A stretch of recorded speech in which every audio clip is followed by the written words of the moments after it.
Kia ora and welcome to the programme. You're watching GREC, the Government Regulatory Practice Initiative, and it's very nice to see you all, as I think a couple of you are still filing in.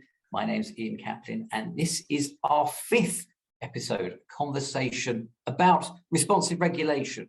Before I do anything else, I open, as I always do, with the karakia of the Ministry of Business, Innovation and Employment, and I do so now. Tawhia, Tomana, Kia Mau, Kia Maya, Kahuri, Takuaro, Ki te pai, Kahorangi. Kerera te oranga moku, ma mahitahi, ka ora ka puawhai, amato mahi katoa, ka pono, katika, tihei, mauri ora. We're very nice to see everybody, and now we're all together. Let's get cracking. As I say, GREC's hosted by the Ministry of Business, Innovation and Employment. It's in New Zealand. We have an international viewership here. And we're one of the world's first, possibly the world's first, I'm not going to argue the point, one of the world's first collectives, if you like, government collectives, for those connected with the business of regulation and state power. I'm not going to say that joke again, and I don't mean electricity, because regular viewers will have seen that and been enjoying that just too much before. Now, as a Zoom invite, to which you all signed up for, records, this is very much in public. These are live. They're also recorded on both occasions in public. It's always very much the case of these webinars that wherever and indeed whenever you're watching us, you're very welcome here. It's an anniversary this year. It's 30 years old as a theory, but how does it work? Responsive regulation work in practice. Responsive regulation as a 30-year-old enjoys its Pearl anniversary. It was developed most profoundly by Professors Braithwaite and Ayres in 1992. And it was there to really, I guess, smash through, or perhaps more possibly transcend the rather locked-in debate about how regulators should deal with regulated parties. Was it a question of punishing or persuading? Ayres and Braithwaite said neither. It's a bit of both. It's responsive regulation. It's about thinking and doing things that were responsive to the compliance performance of the regulated parties. Regulators, and I suspect one's preaching to the converted, given the audience here, need a range of responses. And it's part of that kind of portfolio that really enables the regulator to be responsive to assist parties that want to comply and punish recalcitrant parties. But how does all that work in practice? How does it work in terms of your team's position, your agency's position, and what's almost become totemic are the tools and the mascots, if I can put it that way, that are associated with it. The pyramid is one of them. But how sharp is the pyramid as a tool? Responsive regulation is widely followed around the planet. But we'll be asking our guests, does it work in practice? And if so, how does it work? And that's why I'm joined by Margot Gatland, the Financial Markets Authority's new head of enforcement. Kelly Hanson-White, who's the Chief Advisor, Regulatory Excellence at WorkSafe New Zealand. Last but not least, Ritchie, Hutton, Competition Investigation Manager at the Commerce Commission. Welcome, welcome all. Before we jump into conversation, I just want to do a couple of housekeeping tips around Zoom. First of all, you're very welcome, members of the audience, to put down at any point. If you look at the bottom of the screen, you'll see the Q&A option. So you can drop a question at any point in this hour-long conversation. You can make a comment, and also please do vote on them so they can kind of move up and down. We'll pick them up. It's also not rude to use the chat function. This is in part at least a connecting opportunity. It's no substitute for a cup of tea and a sausage roll at a conference hall, but it does enable you to say hello to colleagues and link, particularly en passant, if there's something that comes up that is of mutual interest. We have these conversations because they're conversations that we anticipate that you'll be having, that you either are having or may wish to have on subjects that are really hot for regulators and those in the business of regulation and government. The one thing I also add is you are free to emote. At the bottom right-hand corner or near enough to it, the graphic designers of Zoom have done a little smiley face with a cross embedded in the top right-hand corner of the face, and the reaction that's given there is a smile. If someone put a cross in the top right-hand corner of my head, I wouldn't be smiling, but I can see we're getting reactions, and that's the device through which you can communicate that. It's good for us to see it. it's good for us to see it. So without further ado, we'll kick off and let's talk about responsive regulation, double R for the moment. Ritchie, let's start with you. What do we mean in a nutshell by responsive regulation? Yeah, well, thanks, Ian, and good morning, everyone. So I think you summarised responsive regulation quite well. It's not, I don't think it's the most complicated theory in the world. As you say, we've got a toolkit that includes education, and that's a very soft tool, and we've got enforcement, which is the pointy-ended tool, which we can use on occasion. And the theory is that through our repeated interaction with the regulated entities, we can understand their attitude to compliance. And if we think that they are going to be compliant and just need some assistance in understanding how to comply, then we can use educative tools. And there's a great majority of entities that fall into that category. And then if it's only for those that we learn and understand about that don't have a willingness to comply, that we need to use the more pointy-ended spectrum of our powers. And I'd say that, you know, that's the starting point for responsive regulation. And it plays out most commonly in, say, a sector regulator who does have repeat interactions with their regulated entities. And they can build up the intelligence about their regulated entities and decide which of those tools are going to be most effective at ensuring compliance based on their understanding of them. But not all regulators are the same. Not all regulators are sector regulators. And so sometimes if you're not a sector regulator, you might not have these frequent interactions with the regulated entity. But the principle, I think, is still relevant in that environment. In that environment, what you might do based on a risk assessment of the sectors involved in your, say, economy-wide regulatory role, you might pick out a sector and focus on them using that as a tool.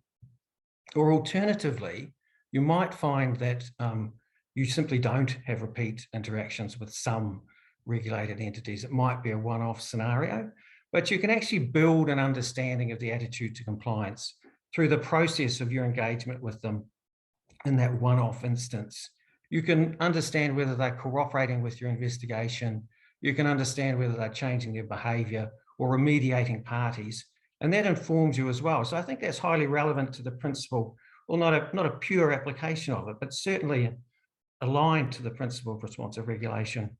Yeah. In fact, the other thing I'd say about that instance is that when you do have that interaction with them, and say you do decide that a prosecution is the appropriate outcome, you're then using that opportunity to engage with all those regulated entities that you haven't necessarily engaged with. There's an educational aspect to that pointy-ended use of our powers.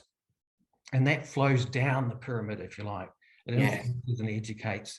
And that leads to me to the point which really is that responsive regulation is sort of based initially on repeat interactions and instances of non-compliance. But it does have this broader application, which is really a statement by the agency about how they want to approach compliance, to say that we're going to use a lot of resources to educate you, and we will reach a lot of you, and you'll be able to comply as a consequence of that. And it's only really for those non-compliant entities that we're going to reserve our more severe sanctions. And so it's a more philosophical statement by the agency. So I think we see, when I look at it, I think we see it an application in a variety of ways beyond its original encapsulation. It's grown, hasn't it? And thank you for that, Richard. I think it's a very comprehensive kind of summary of everything that it really spawns for an agency. There's the whole relational activity. There's the whole macro. What does the board? What does the ELT want? Margot, we'll go to you if we may. Congratulations on your new role. I suppose being slightly naughty if I put a question this way, how can we reconcile what I call classic responsive regulation with enforcement? I mean, the cynically minded could say that's just an excuse not to prosecute people when we should be. Kia ora, Ian. Thanks so much for having me here. I really enjoyed Ritchie's answer to the earlier question. This is an interesting question. Short answer from me is no. I don't think responsive regulation threatens prosecutions or court proceedings. Yeah. Or needs to. I guess, as Ritchie said, how we respond is influenced by several things. the attitude of the regulated party is relevant in our monitoring work, and also an assessment of the maturity of the firm, and a focus on firms where there is lower compliance. So all those things are obviously always taken into account, but serious misconduct warrants a serious response. I think a good example of where we have litigated recently is in the self-reported space of our regulated entities. We have had some entities express surprise where we've taken enforcement action in the form of litigation in response to serious misconduct, even where the fact of the breach is largely undisputed. But as I said, the nature of the underlying misconduct will always be the driving factor in assessing the appropriate response, and will often colour how we view the entity's overall conduct. Of course, that's combined with harm to customers, the maturity of a regime, I guess how an entity's approached its self-report in that instance, and obviously, you know, a self-report doesn't absolve responsibility, especially if the issues are significant, systemic, and have been going for a long time, and there's significant harm. So I think at FMA we are fortunate that we have flexibility with a wide range of regulatory tools, and we can use our administrative tools alongside investigations and court proceedings. So yeah, I guess I'd say it is flexible. I think that's really what Ritchie said, and I think you can apply it in that fashion.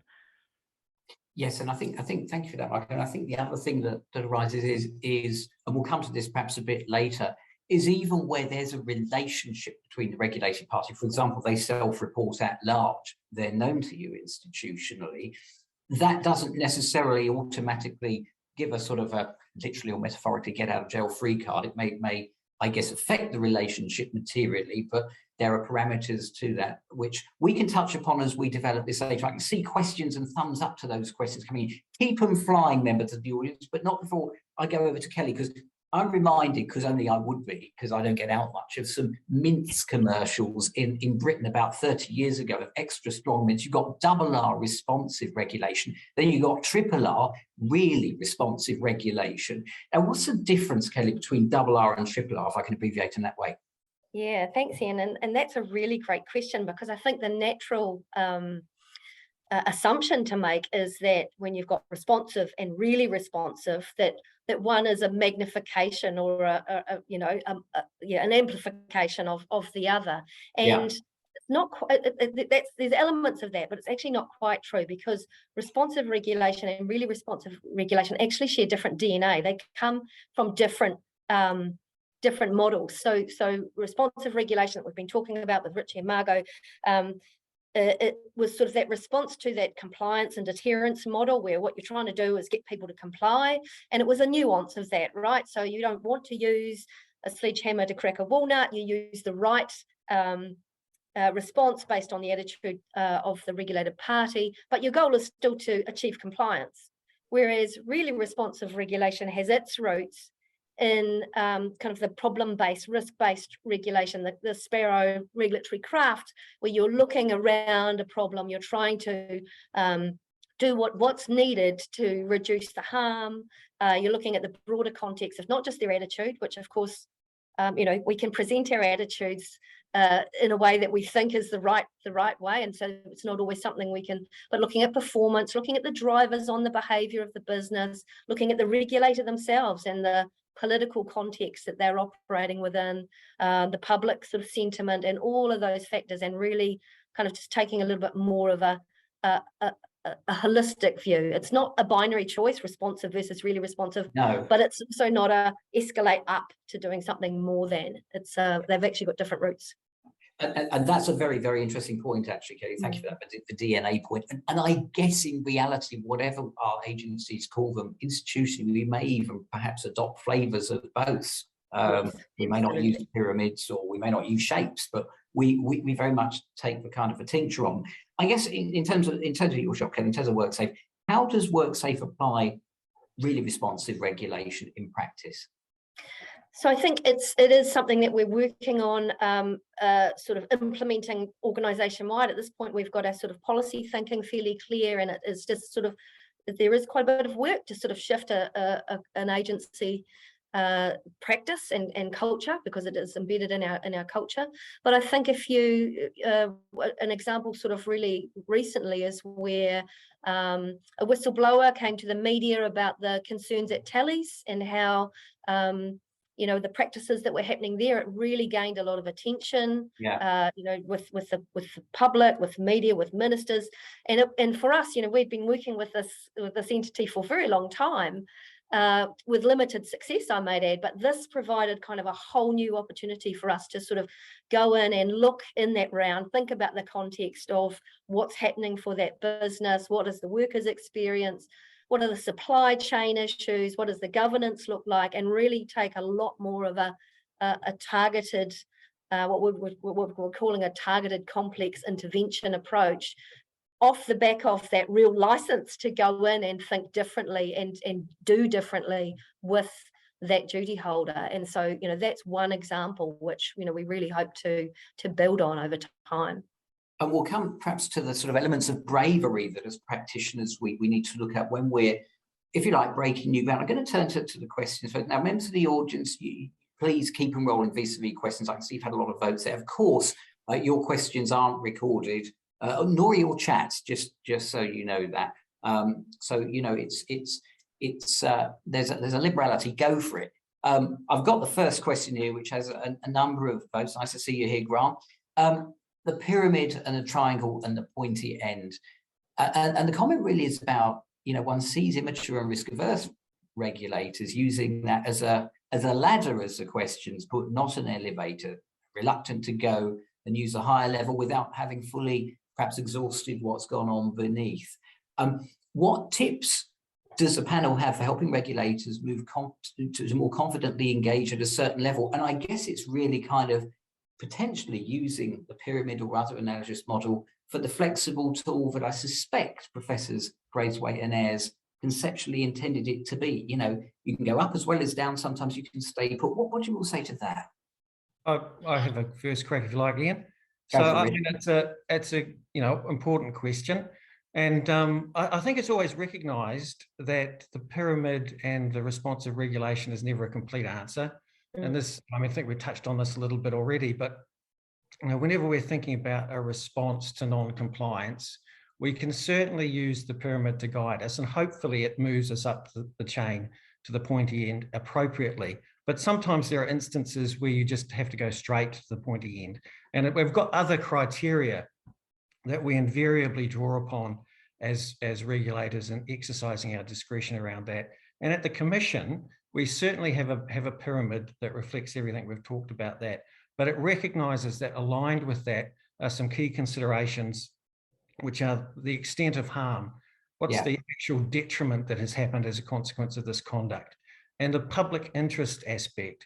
What would the public think about our chosen regulatory intervention? Would they expect more from us? And so those are considerations that you've really got to throw in the mix along with the responsiveness.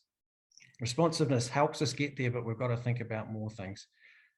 And the other thing I'd add too, and this goes to really responsive regulation, which Kelly pointed out, things about the regulator too. We actually have to be a little bit introspective and think about whether or not we're taking the right approach. What's the culture of our agency towards enforcement? Are we generally too soft, or are we not hard enough? So there's questions we have to ask ourselves. It's interesting. Absolutely. Yeah, Kelly, you go. Yeah, it was just that's a really key feature of that really responsive, is being kind of quite self-aware as a regulator, sort of seeing your own blind spots and your prejudices, being very clear and active in sort of working on those and mediating them. And I think, that is why it isn't a sort of a binary choice. You do want to have all of the tools, all of the approaches available that whatever works in those circumstances. And so I would say, that concept of the pyramid as a ladder or an elevator actually is we're prone to being very literal as regulators. It's a thing that we do, but I think that can be a mistake. You can mediate that by, as a regulator, being really clear up front about when you would go straight. When you're so, you think something is so serious so egregious that you're going to give people quite fair warning in a public way that this is what you can expect to see from us in these circumstances versus these. And then, it's not about, am I traveling up and 3 strikes you're out kind of a pyramid, because I think that that's missing the opportunity, as you said, of what Ayres and Braithwaite really were trying to convey to us as regulators. It's interesting, isn't it? Thank you, Kelly. Because Margot, I think it sort of dovetails from something that we discussed earlier. If, for example, you've got a self-reporter and institutionally you know about them, but proportionately there's a level of treatment that they, despite the extra knowledge, there's still a treatment that perhaps is at the sharper end. I guess linked to that, and more generally, the idea that when the public sees the regulator take a strong move, the public doesn't necessarily presumably see the fact that the regulator might have had regard to the wider options, the pyramid, or however it's described. The public just sees the regulator go for it, doesn't it, sometimes? Yeah, I mean, I guess that's a really good point. I agreed with everything Ritchie and Kelly said, and I do think perhaps it's relevant to what you're saying behind the scenes and how things work, and where like your enforcement investigations team sit and that sort of thing can be relevant perhaps to those responses. So for me, it's pretty obvious where we're getting to the top of the pyramid in certain situations. And I guess, as you say, though, if the public doesn't know all the reasoning, perhaps it's not. But obviously everything's out there, from all your regulatory response guidelines to your Crown prosecution guidelines and all that. And I guess because we sit across so many pieces of legislation and we can enforce the Crimes Act, we do have quite clear, like once we know it's a Crimes Act offence, for example, but it might also be a financial markets offence, that really helps us. It's pretty clear to see where you need to go.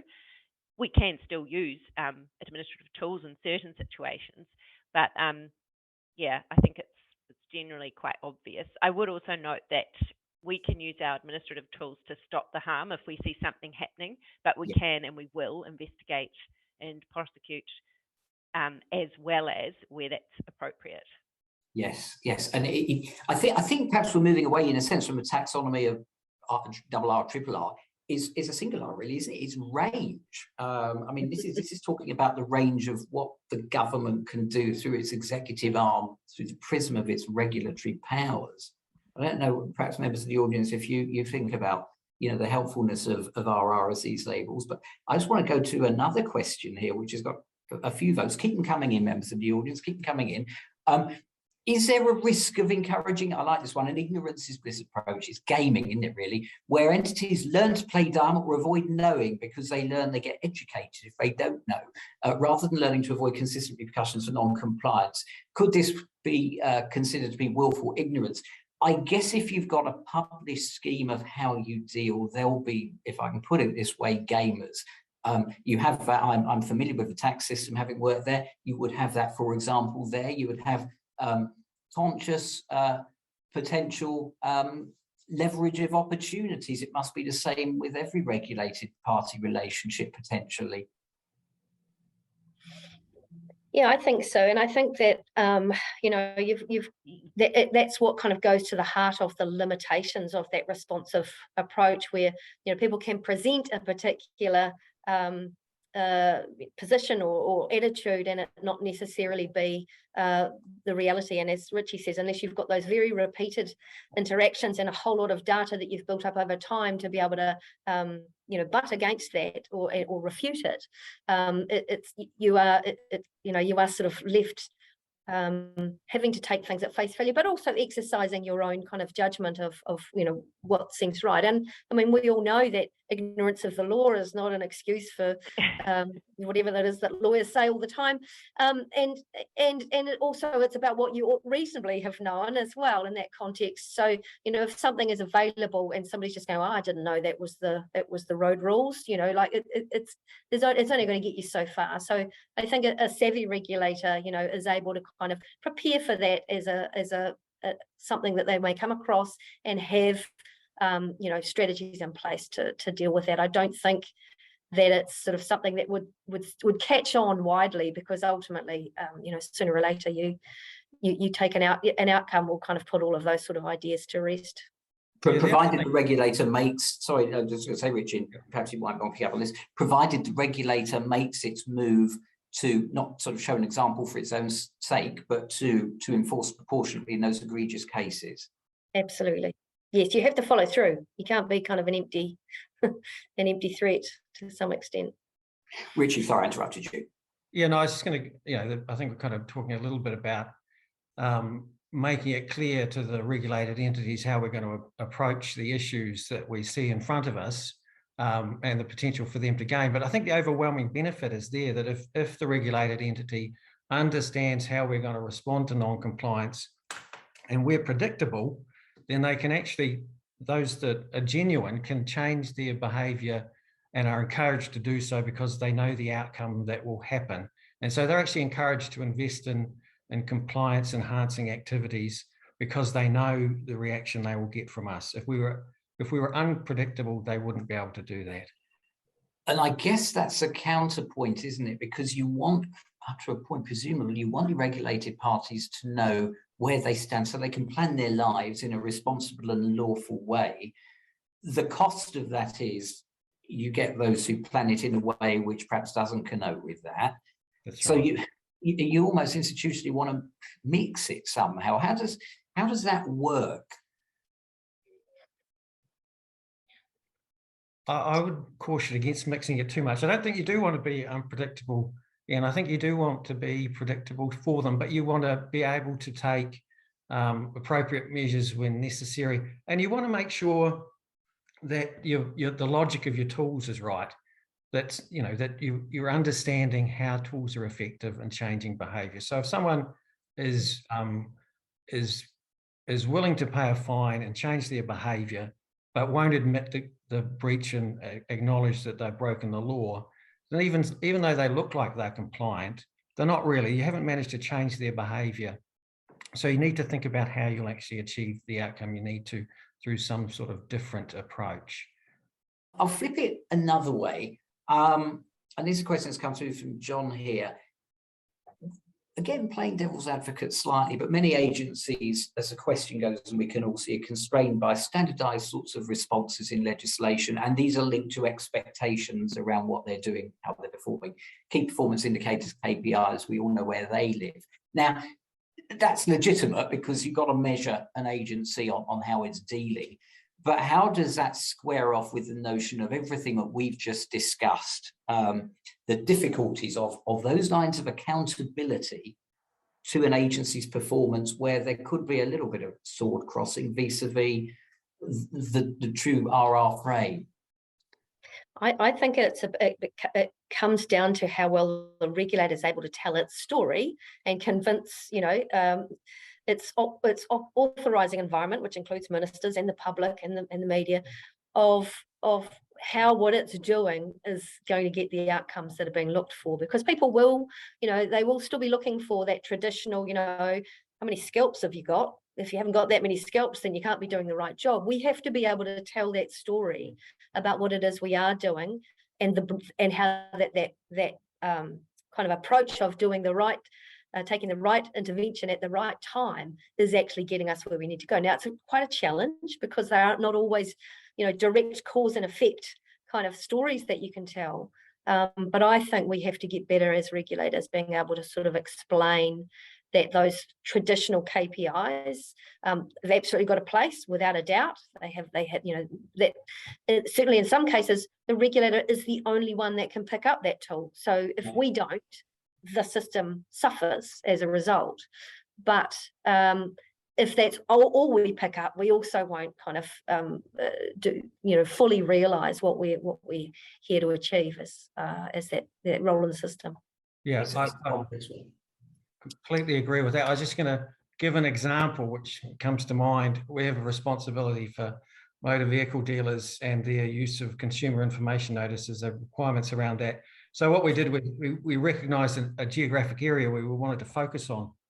We sent a team out to visit motor vehicle dealers in that area and provided the dealers with educational information, just a visit, get them on board. We noticed a lot of non-compliance, but we just educated. We went back again a few months later. Only 3 of the entities had continued to be non-compliant, and they were issued with infringement notices as a consequence.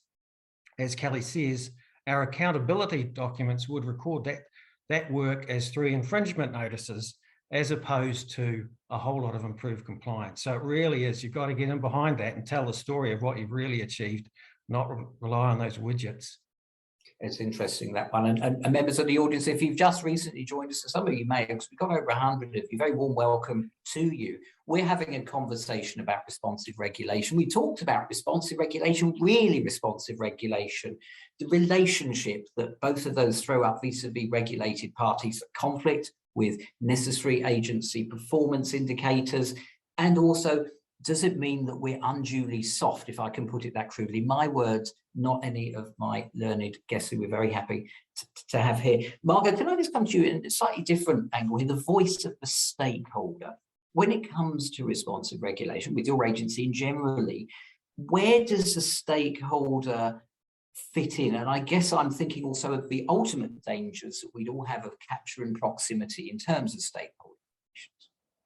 Yeah, thanks, Ian. For entities that are supervised by the FMA, there's that natural tension between the dual aspects of the regulatory relationship and, I guess, enforcement. The supervisory side is core to like our licensing framework, but there is always a possibility of enforcement when things go wrong. While it's not welcomed by any entity, it's critical and expected from an effective regulator. So I think a good working relationship is important, as I said, particularly with regulated entities. And we want the relationships to be constructive, but it's about managing that relationship through the good times and the bad.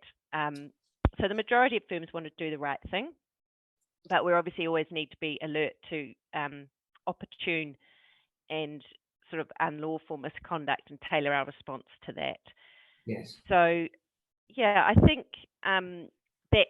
that's kind of an evolving relationship, and perhaps the maturity of those relationships is evidenced in the reaction to litigation when it does happen, because we will have to continue working with them. But from a practical perspective, I also think it's quite important to have a clear sort of delineation between investigations and enforcement in a regulator. So, if you're normally supervised by a certain team, when you move into being investigated and potentially litigated against, there's a formality and a structure with that process. An entity knows what's happening to it. And then, in that space of investigations, we follow processes and procedures that are the same for entities, individuals within our population perimeter. So I think that provides consistency with our response to misconduct once it gets into our space, and sort of comes away from the people who are needing to have those ongoing relationships. Yes. I think that can help. Yeah, no, I think it's very helpful, if I may say so, because I mean, it is that delineation between the investigating arm and, if it is litigated subsequently, the separate unit or the separate piece of the department, particularly if it's all dealt with by nominally the same department handling it. Let's just jump into a lot of these questions. Oh, I like you, members of the audience. Right, do you want to do a quick vote on them, actually, first of all, just so you can move them around and see what others of you think. Thank you very much for those questions, and we can pick some of them up. I just want to go back, because I think this is where this conversation is going, to the kind of the meta thing. I guess looking across systems is somewhere where we're getting to, or at least looking outside the sort of wider sphere of relationships. I'm invoking, not for its own sake, regulatory stewardship, because I think there's a bit of an interplay between good regulatory stewardship. I'll make a sort of unashamed callback to some of our previous webinars in the series, which you can see on our YouTube channel, and I'm not on commission, and responsive regulation. How do they sit together? The idea of being a good steward and a responsive regulator. So I think they go absolutely hand in hand. If you are seeing your system as an asset that needs to be kind of left in better shape than when you inherited it, just to sort of hark back to previous conversations held in this format, yes, then it absolutely means that you think through that lens and you look at all of those elements of the way you respond or intervene when you see things that are causing harm. You will be thinking about the signalling effect that taking a particular action or not will have on the wider system, and what messages others will receive as a result. You will think about sort of making sure that you're using the you're making the best impact out of the regime that you are operating within, and kind of highlighting any areas that then need to be fed back to make improvements over time. You've got that mindset of making improvements. Because I guess, I mean, we say that stewardship is, real practical, real world actions, plus a bit of a mindset. It's almost kind of regulatory mindfulness in a sense. Responsive regulation strikes me a bit like that. Yeah, I mean, absolutely, Ian. It's it's being deliberate in your responsiveness to non-compliance. It's really to be regulatory stewardship does require us to think about our strategies for ensuring compliance, our regulatory strategies.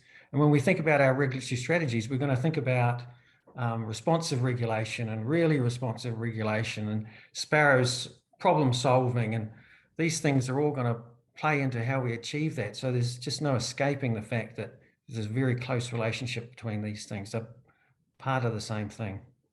And I can see that for all three of you, I've seen from that funny little face with the cross in the top right-hand corner, lots of bouquets and emojis and clapping hands for the various answers that you've given. So I think you're resonating with this audience. I just want to come back to a point which I think, Margot, you've sort of touched upon in terms of informing the regulated parties. The question has got some votes here.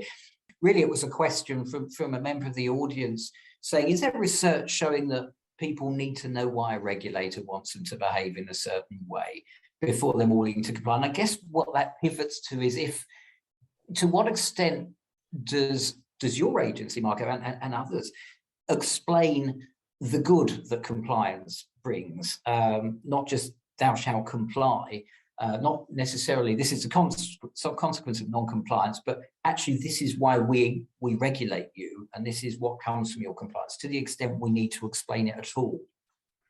That's a really interesting question. I don't know whether there's research that shows that people comply if they know. I'm sorry, someone else might.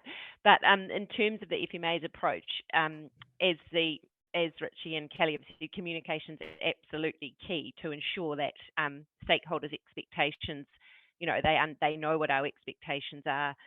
We strive to set visible expectations on how we're going to implement the laws within our jurisdiction, and what our expectations of good conduct and our enforcement strategy. So all of that's obviously available at all times.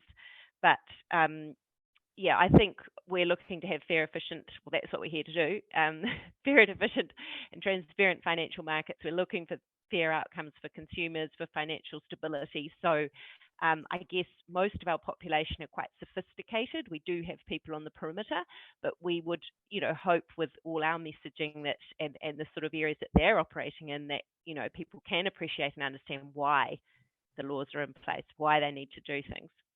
Yeah, I mean, I certainly hope so, Kelly. There's certainly a portion of the population, and there have been kind of studies done about this, who are motivated to change their behaviour once they understand the why. Right.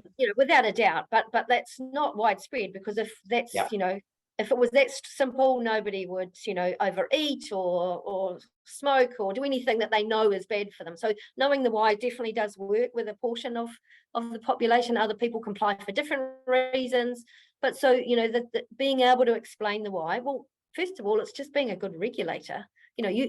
We should know the reason why those requirements are in place and what kind of harm they're trying to address. And if we're applying the law without really a good understanding of why, well, then that's kind of, again, something for us to really reflect on ourselves. But it's that intersection between what's harmful versus what's compliant. And the two circles don't overlap perfectly, and sometimes that's because the law's a bit out of date. But a regulator that sort of focuses on being compliant, but there's no harm being done, kind of, it doesn't end well generally. People sort of start saying, why are you just giving me this ticket for the sake of it? But similarly, things that are and I think not harmful but illegal, there's real challenge. And I think what I'm hearing is and you're all too polite to say it normally, it's the bleeding obvious. And so let's just take a step back to one of the questions here, which is to what extent do panelists think there's value in engaging regulated entities to let them know what the options are. So they know perfectly well, the regulated parties, that there's a line that's crossed. They might have just crossed it. But I guess what's the value of the early engagement in the real world, where an agency's thinking about it, it's going to give them a chance to respond, to come clean, particularly if it's a self-reported position. What are the pros and cons? And from your experiences collectively, what are the trade-offs? I wonder what all three of you have to say about that scenario, which is being asked of us.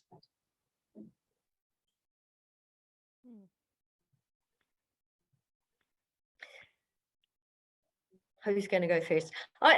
For me, I guess sometimes it's less about sort of, here is the full range of what our response could be, and this is where I'm heading, what do you think? It's probably less like that, but more just making sure that there can be real power in signaling the full range of options available. You don't necessarily have to pull a tool out to use it. Just simply knowing that it's in the kit will get the desired effect. And that's, in my view, often the way with things like infringement notices. Yeah. You can have a conversation with a regulated entity. You don't actually have to issue the notice. The knowledge that what they've done, means that it's on the table may well be enough to get the desired effect. And so, those conversations about what's possible, judiciously applied, can have a huge effect. Yeah. How about Ritchie? No, I was going to say, it's always a bit of balance. So especially when you're dealing with matters that can be quite complex and it's not clear whether what's happened is problematic and breaching the law, your early engagement with them, you need to be a bit objectiveness all the time in that sort of setting. But it's important to engage with them about potential options. And it does give them the opportunity to demonstrate to you that they do have an attitude to compliance which is appropriate, and it might be best to use a educational tool rather than a pointy-ended tool. So it gives the opportunity to inform your decision making, gives them the opportunity to put things right, which of course is always an important factor in how you ultimately resolve a matter. So yeah, early engagement with a bit of balance is sensible. What about from your perspective, Margot? I think coming from my perspective, because I'm dealing with the more like the most serious misconduct. So once it's in our space, I guess we're making inquiries to really understand what's been going on. And as she said, that can be really complex. But I still think there's I guess two ways that this would happen. If you're investigating somebody and speaking to them, you're going to be putting the position to them and finding out where they sit. But also when you're working through a response or a recommendation for a response, I think you can invite an entity to give its view, and that can be factored into your decision-making process and put before your decision makers. So I guess it's not necessarily telling them all the options and all the possible things that might be there in that sort of very, I suppose, first step fashion, but I think you need to be taking their position into account all the way through, reassessing, thinking about, and that should happen when you're in that more serious end of things as well. Yes, and I think what's coming through from this part of the conversation, and also generally, and also members of your questions, is again, whatever we label it, this is not a binary position. To the extent 30 years ago we said it's teeth or it's cuddles, if I can put it ultra crudely like that, it's coercion or education. It's not, it's a range, and it's the execution of a range. How do you find that, members of the audience, in your professional dealings day to day? Tell us. One of the things that comes up from this conversation is a question which has attracted quite a few votes from Jason, and there are lots of choices to be made. What is it that we've got generically and indeed specifically in terms of capability toolkits? It's a challenge for some. Is there anything that goes across the sector that helps people work it out and execute it as well as they can? Is there something you've got in your own agencies? I don't know, colleagues, if you'd like to jump in on that one. Capability. Well, I mean, obviously we at the Commission, we do use the pyramid to some extent, but we also rely on our enforcement criteria, which is a statement about the key things we will take into account when thinking about enforcement decisions and compliance decisions. But I think if you go back to the sort of purest form of responsive regulation, where you've got repeat interactions with entities, the opportunity is there for a regulator to really build a framework that develops good intelligence about a regulator's attitude towards compliance and compartmentalize them into certain categories so that their decision making in respect of each category can be quite clear. So I think responsive regulation, if we go back to that, really can provide a framework for decision making. I know our credit team at the Commission has started using the VADE model, which is a version of this responsive regulation, to build a framework that really helps staff and managers and everyone think about how to approach particular regulated entities. So I think it is certainly a useful tool in that context. Thank you, Ritchie. And capability for you, Kelly. Yeah, well, so WorkSafe has an enforcement decision-making model that its inspectors use in the same sort of way of working through a process of a thought process of thinking about the different features of a particular scenario and what the appropriate response is. But I think going to, again, highlighting what Ritchie said, knowledge and intelligence about that entity is really kind of the really powerful thing, and it is a real challenge. And actually, I'm joining you today from the offices of the organisation that's helping WorkSafe do that sort of digital transformation to make sure that we can capture the information that we need to become, really insights driven in the way that we respond, because it's difficult to know how often, going back to how often people have kind of accessed information and whether they, heard messages that we've put out to them or whether they've received them. Once we, have the ability to really capture that information and respond accordingly, that's going to give us quite a game-changing way of approaching different situations. And I mean, I think, thank you, Ken. I think, Margot, that's an interesting one that's been said about the sort of the analytics that can flow from it. And to your point much earlier about the relational picture that one can build up institutionally, I think, as I took it, of the landscape. I guess the answer is it's useful, but to what extent is it useful to map the landscape and possibly even segment the market that you're acting in? Yeah. I think I was going to answer the question about capability from the lens of, we've got new regimes, we've got new populations, we've got maturity with legislation as it goes on. And I guess it all comes down to communication. For example, if we've got a new financial advisor regime and we've said, well, we've got a whole lot of people who've never been regulated before, at the start, we're very clear that if we're saying, look, our intention is that, we want to incentivize people, we're going to help those who are trying, but they're not able to comply. But if we see people who are really not trying, you will be treated differently. And that's our communication strategy. And we're in there with them. Similarly with AML, there's a long lead-in period for everybody to get compliant. But after however many years, we're still not where we need to be, then we'll signal, right, we are going to start taking a more serious approach. So I guess that allows people time to become capable and is being cognizant of the fact that people, may not have been regulated before. There's new law, it's very difficult. So that perhaps comes into how we approach that.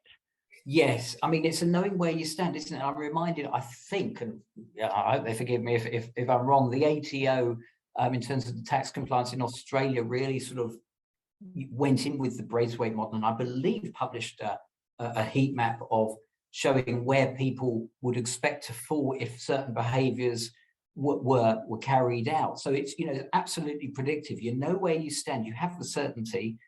Upside, of course, is everyone knows where they stand. The downside, of course, is those who choose to game can game. And I guess it's something that we all have to watch for. We talked earlier about providing certainty and stability, but also needing or perhaps not needing to be a little bit chaotic. I just wonder if I could have a reflection on that tension, if you like, as regulators. Members of the audience, you may have something to say about that too. I think we've had WorkSafe's had a really interesting sort of example of that in the last few years with the COVID legislation, and that we, had a role in enforcing that late regime. We had to pivot quite quickly to pick that up, and it was quite an entirely different regulatory context. So even though there's still businesses that we're only looking at the duties held under that legislation by businesses who are the same regulated entities that it was quite a different context, and being able to pivot and respond accordingly.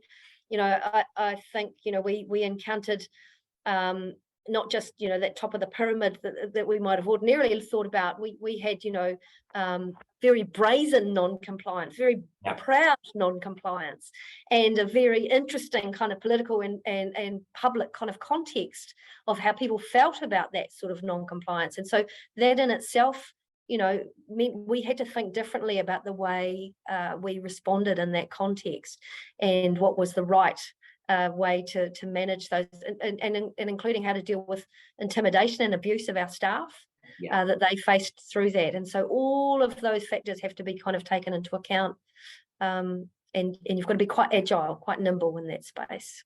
Absolutely. And in hindsight, it's easy to be a genius in hindsight, but it's easy to see perhaps sometimes when we're less or more nimble. Margot, I could see you nodding. I know that during COVID we had one of your colleagues on the conference talking about the levels of agility in the enforcement regime or the compliance regime prior to it that FMA were looking at. And it's a tricky time. It still is a tricky time, isn't it?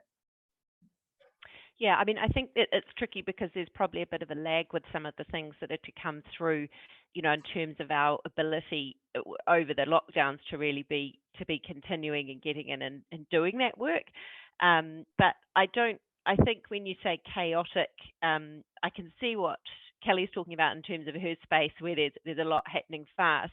But I still think it comes down to the fact that you've clearly communicated your risk appetite for enforcement, and that you can be really confident to move straight to the top of the pyramid where you need to, and that reflects all the normal, everything that's out in the public about what you would do. So I also think we've got, as I keep saying, we've got the flexibility with our administrative tools to use a range of approaches. And I think that that's quite fortunate, because we really can stop harm when we need to and focus on that.